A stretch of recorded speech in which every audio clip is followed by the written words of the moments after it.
people protect their properties from looters. The case, though, has come to symbolise different things for different slices of America. The shootings happened just months after the police murder of George Floyd. Prosecutors said Kyle Rittenhouse walked away from the shootings like, quotes, some hero from a Western.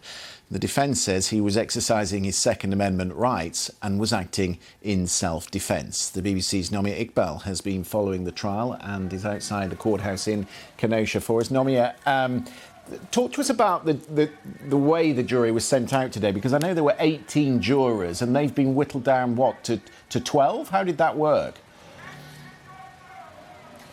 That's right, there were 18 of them, and basically they were whittled down to 12 using this process by which Kyle Rittenhouse himself picked out 6 numbers from like a tumbler, which was an interesting move. Some people pointing out you don't often see defendants do that, but those 6 numbers will be the jurors that are on standby. So the 12 jurors, which are made up of 7 women and 5 men, are now deliberating their verdict behind me. They've been doing so for several hours now. The only moment we heard from them was when they passed a note to the judge asking for copies of the instructions. These are the instructions that he's given to the jurors on how to assess the charges, and it was to look at the issue of self-defence and provocation, which is at the centre of the trial.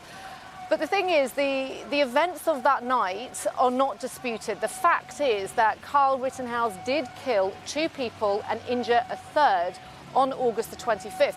What the jurors have to do is analyse his actions.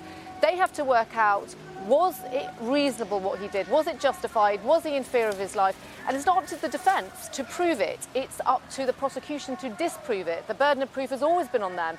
If they want to win the case, they have to convince the jury, beyond a reasonable doubt, that Kyle Rittenhouse's behaviour was unreasonable, the use of deadly force was unreasonable. And there are 5 charges he faces. They're complicated, to be honest, but you should know about the serious charge, which is, to quote verbatim, first-degree intentional homicide. And this is related to the death of the 2nd man that Kyle Rittenhouse shot dead, Anthony Huber. The prosecution say that he was a protester that chased after Rittenhouse down the street after he'd shot the 1st man, Joseph Rosenbaum. And the jury has to work out, was that bit self-defence? Now, if they decide that he should be convicted specifically on that charge, first-degree intentional homicide, then he faces a mandatory life sentence. And I said it was divisive. The governor in Wisconsin putting the National Guard on standby.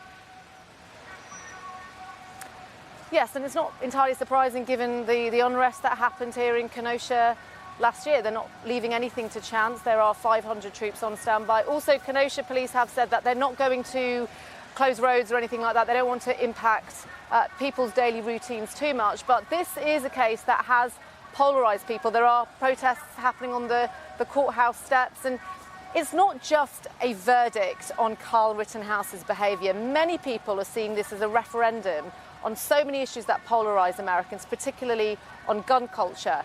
For the conservative groups who largely back Rittenhouse, in him they see this heroic teenager who is standing up to lawlessness. They're worried that if he is convicted, what it might mean for self-defence.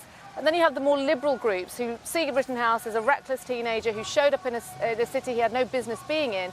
And they're worried that if he's cleared of all charges, and if he is, by the way, he can never be retried for this crime again, they're worried that that sends out a dangerous message potentially to people across America that you can turn up at a volatile protest with an armed weapon and not face any consequences. So quite a few sides feel they have a lot to lose when that verdict is finally delivered. And I know you'll come back to us when the verdict is before us. So, Nomia Iqbal in Wisconsin, thank you for the moment.